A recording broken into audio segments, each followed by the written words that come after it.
Our boys and men are in trouble. What happened? Do we care? What do we do about it?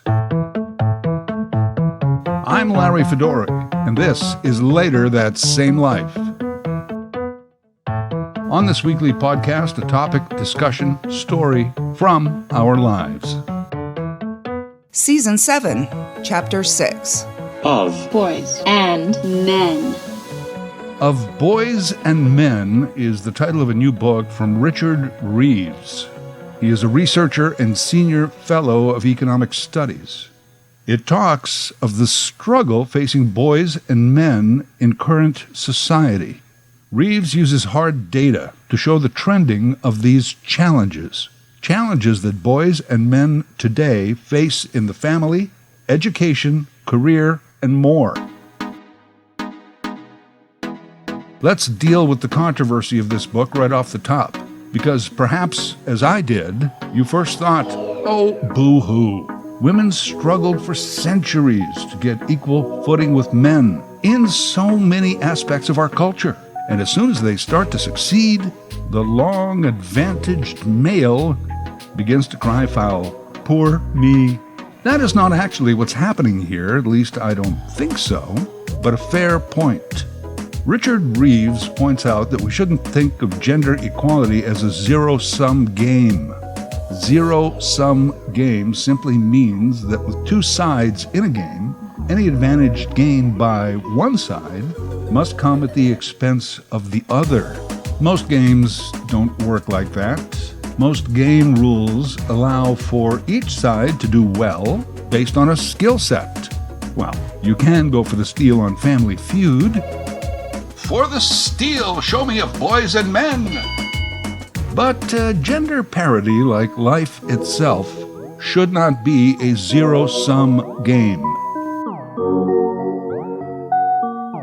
Having said that, there is a correlation between a general downturn in the fortunes of the male and proactive programs instituted over the decades to help women. And by the way, we are talking here about developed nations, a particular emphasis on North America. The reason the topic of boys and men is even controversial is because our society treats equality as a zero-sum game. Even our politics now works that way.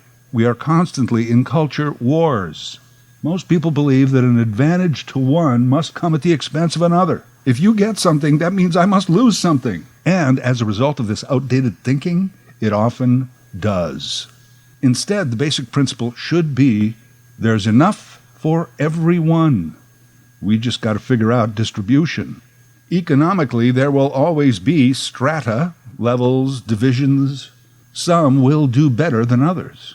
But I think we got to tone down the concept of winners and losers, especially when it comes to things like race and gender. In order to succeed, others must fail? Not true. Today, I'd like to summarize what Reeves is saying of boys and men and what exactly are the struggles. Remember, Reeves deals in data. He is a researcher, just the facts, and not the alternative ones either, but the real facts. Facts that we are able to track throughout history, and therefore surmise what the problems may be that lie ahead. Here's some cold, hard facts. Men are making less money right now on average than they were in 1979. And that's not even adjusting for inflation. In 1979, average American male made about $1,017 a week. Today, that number is $881 a week. College enrollment among women is 7 times greater than that of men. K through 12 boys are struggling compared to girls. Even in those traditional male-dominated subjects like math, the male mortality rate from suicide, drug overdose, or alcohol-related diseases has climbed to 3 times greater than that for women. Congratulations, men. We've so dominated the world in every category through time that we now took the lead in the category of self-inflicted death. Let me give you the full title of Richard Reeves' book, Of Boys and Men: Why the Modern Man is Struggling, Why It Matters, and What to Do About It. This issue crosses lines of race and ethnicity. In other words, it's not just a white male problem. It does not, however, cross economic lines, i.e., the rich will always have an advantage. The top 10% economically will use wealth to circumvent issues of mental and physical health. This is biologist-neurologist Dr. Robert Sapolsky. When you look at all of behavioral medicine and all of health psychology, there are two of the biggest predictors out there as to mortality rates across all diseases. The first one, which is never, ever make the mistake of being born into a poor family, because your health is going to pay for it the rest of your life. Even science says, don't be born poor. If you look at the problems of boys and men, say education, the rich have better access. And if your son is struggling in school and you're rich, well, you just hire a tutor. If he's struggling in the workforce and you are rich, you use your connections to get him a better job for more money. If he struggles with anxiety or addiction, the rich get the best doctors. So this whole thing is about boys and men of all races and nationalities, but not of all bank accounts. This struggle is a problem for the middle class.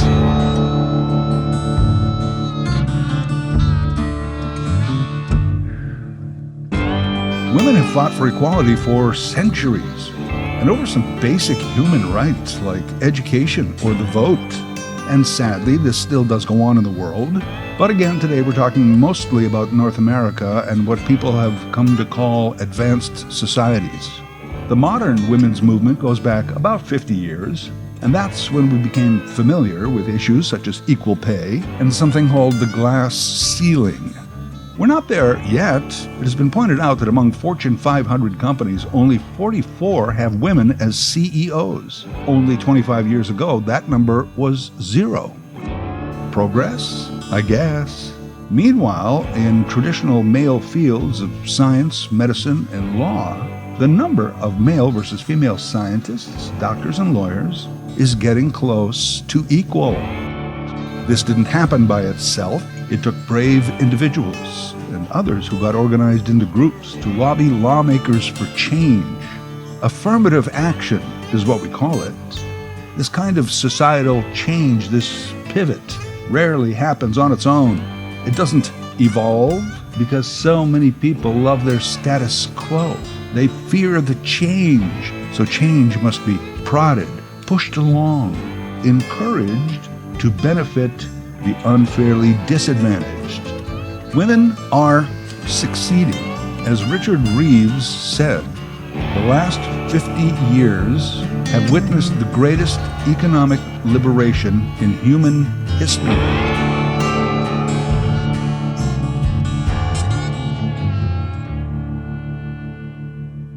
This brings me back to the correlation. It is because of this struggle that there are more women in the workforce today. More women in what we used to think were strictly male domains. And there are more women at or near the top of their chosen field. As a result, there are more young women and girls who have role models they may want to emulate. With that comes the need for more learning and higher education. Today, women are more likely to go to college than men. People graduating with a college degree in America, 60% are women. Similar numbers in Canada. The 60-40 split in favor of women is the exact opposite of where it was in the 1980s. And these are all good things, great things. Women have many reasons to be positive about their progress. Albeit it has taken centuries, and we're not there yet. We as society, some of the data that Reeves came up with that I've cited so far does show the correlation as women do better, men did worse. But remember the correlation rule. Correlation is not necessarily causation. You cannot reasonably deduce a cause and effect of two things simply because they are connected. Also, to repeat, this is not a zero-sum game. Even the author here has admitted that part of this latest phenomena might be just a period of adjustment in our existence. So yeah, is it that boys and men are disadvantaged now, or that we are not used to being less advantaged than we were when women were unfairly disadvantaged? Did you get any of that? I'm not sure even I followed me there. So in other words, is it because there are fewer of us men now as kings and captains that we suddenly see a problem? Maybe. And yes, maybe, perhaps this is just a period of adjustment. I already mentioned men make less money than they did 40 years ago, and men aren't going to college. Boys are struggling in school. Part of the reason mentioned in this book is that for decades, men didn't really need that much of an education to get a well-paying job. At times, this was even encouraged. Get a high school diploma, but forego all that potential post-secondary student loan debt and go right to work. Work in the trades or in the factory. Good paying union jobs right out of high school. That no longer exists. At least not at the level it did when your parents were growing up. A lot of those factory and trades jobs were traditionally male, and now there's not as many of them. And those that exist today now involve higher education requirements. Classic example. In days gone by, your mechanic could have been somebody who was just good with cars, whose father taught them how to be good with cars. Today they have to be a computer specialist with certified training. Of course, we'll always need the trades and factories, but less and less, at least as we knew them. It's now high-tech, computers and robotics. What is a man to do? Yet almost every politician in the world refuses to acknowledge our changing times and promises to increase manufacturing jobs. Where I live in Ontario, we have a premier, Doug Ford, who constantly appears with people in reflective vests and hard hats announcing a new shift at a new plant. And yes, those are very important. But people like Doug Ford, for some reason, will not admit the real future. Men and women in higher education. Doug Ford will never appear at a ribbon cutting for a new university. Well, that may be partly because I'm not sure he's allowed scissors. But outside of, say, construction, traditional male jobs with only a few female inroads, those are drying up. Meanwhile, jobs that any educated person can do, they need personnel. And those jobs, science, medicine, law, even business and politics, they have an ever-increasing female presence. So it's the education system now that is failing our boys. Traditionally, girls excelled in areas like English and literature, and boys excelled in math. Look at the data. Guess what? Girls aren't struggling in math or literature. And boys' grades are down across the board. The number of male teachers is down. Today, generally speaking, men are not teaching in classes that boys are struggling in, and especially in the younger grades. Here's a Reeves stat that I love. In America, there are fewer men teaching kindergarten than there are women flying fighter jets in the armed forces. Women flying fighter jets is great. Men teaching kindergarten might also be great. But for some reason, we believe that all those little kids need a nurturing role, which we have commonly attributed exclusively as a female skill. Not necessarily so. The opposite, actually, in my opinion. With more women in the workforce, doesn't the nurturing role of men and fathers become even more important? Part of the disparity in K through 12 is that biologically girls develop ahead of boys, including brain development.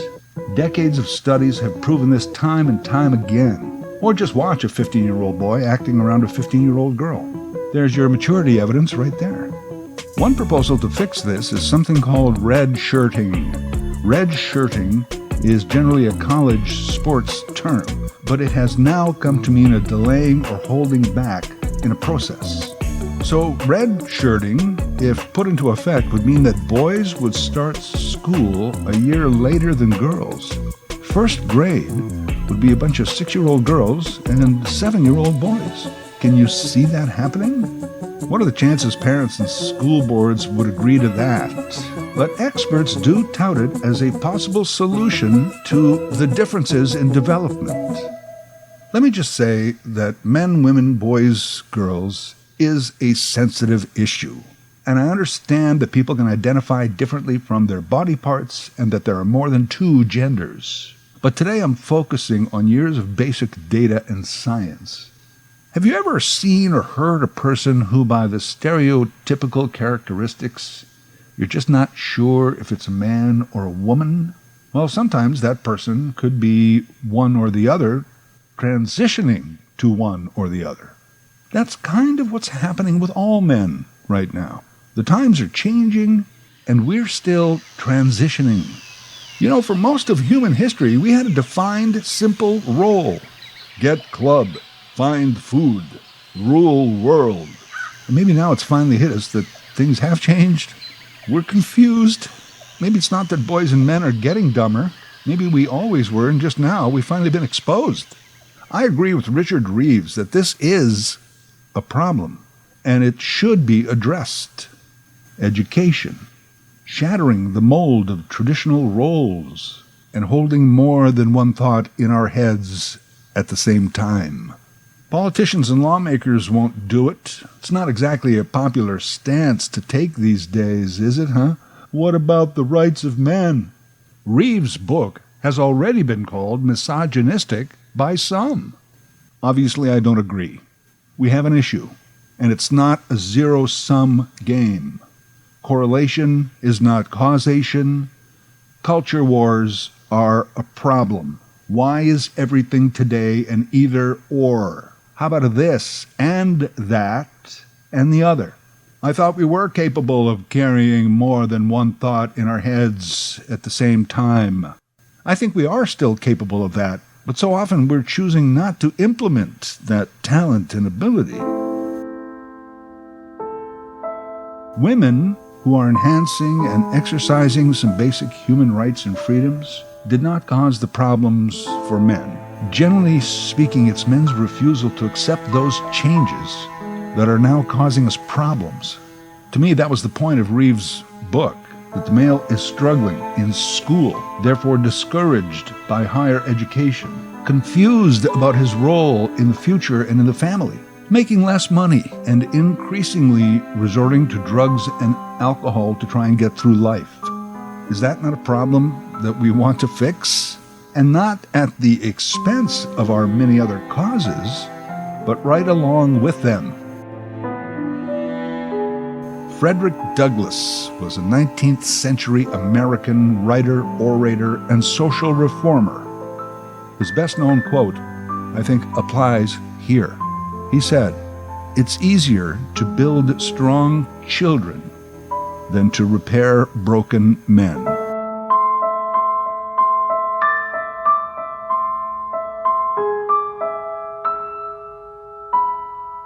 Later That Same Life is written, produced, and voiced by Larry Fedoruk.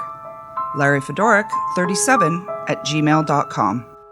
Subscribe to Larry's podcast YouTube channel. Get automatic notifications with each new episode.